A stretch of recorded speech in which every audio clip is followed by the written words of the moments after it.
ସାଙ୍ଗରେ ପୁପୁଲ ଗୋଟେ ମାଡ଼ ଖାଇଲା ତଥାପି ନାଇଁ ବେଶୀ ଟିକେ ଖୁସି ହେଇଯାଇଛି। ସାଙ୍ଗମାନେ ଦେଖନ୍ତୁ ଚୁଲିଟା କେତେ ବଢ଼ିଆ ଚୁଲି ହେଇଛି ଭୋଜି କରିବା ପାଇଁ। ଦେଖିଲୁ ଏଇଟା ହେଉଛି ଗଛ ଲଗେଇବା ପାଇଁ କୁଣ୍ଡ କଣା କଣା ହେଇଛି ସବୁ ପାଣି ରହିବନି। ଆଉ ଚଉରାଟା ଦେଖନ୍ତୁ କେତେ ସୁନ୍ଦର ଚଉରାଟା ହେଇଛି। କୋଉଠି ଛଚିନ୍ଦ୍ରା ହେଇଛି ଗଛରେ କାଇଁ ହଁ ହଁ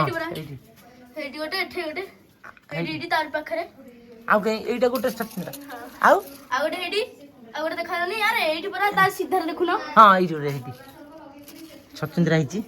ମାହୋଲଟା ଦେଖନ୍ତୁ ସାଙ୍ଗମାନେ ଦେଖନ୍ତୁ ମାହୋଲଟା କେମିତି ହେଇଛି। ଆମେ ଯଦି ଗୋଲୁର ମୋର ଏଇଠି ରହିବୁ ମାନେ କେତେ ସୁନ୍ଦର ପୁରା ପରିବେଶ ଦେଖନ୍ତୁ। ଛାଇ ଏଇଠି ଚୁଲିରେ ରୋଷେଇଟା ହବ ଏଇ ଚୁଲିରେ ରୋଷେଇଟା ହବ ଏଇଠି ଆପଣ ଖାଇବେ ଆସିକି ପୁରା ଶାନ୍ତିରେ ଏଇଠି ପୁରା ମାନେ ପୁରା ଦିନଟାକ ଏଇଠି ମଜା କରିବେ ବସିବେ କିମ୍ବା ଶୋଇବେ ଯାହା କରିବେ। କେତେ ଦେଖିଲ ପରିବେଶଟା କେମିତି ହେଇଛି।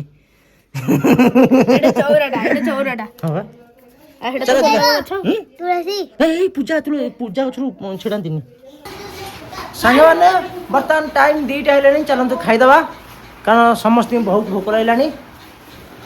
ଆଉ ଗୋଟେ ବଢ଼ିଆ ଜିନିଷଟା ଦେଖୁଛି ଖାଇବା ପୂର୍ବରୁ ଦେଖନ୍ତୁ ଏଇଟା ଗୋଟେ ଆମ୍ବ ଗଛଟା ଏ ଆମ୍ବ ଗଛରେ ପତ୍ର ପ୍ରବଳ ହେଇଯାଇଛି କିନ୍ତୁ ଆମ୍ବ ସଂଖ୍ୟା ବହୁତ କମ୍ ଅଛି।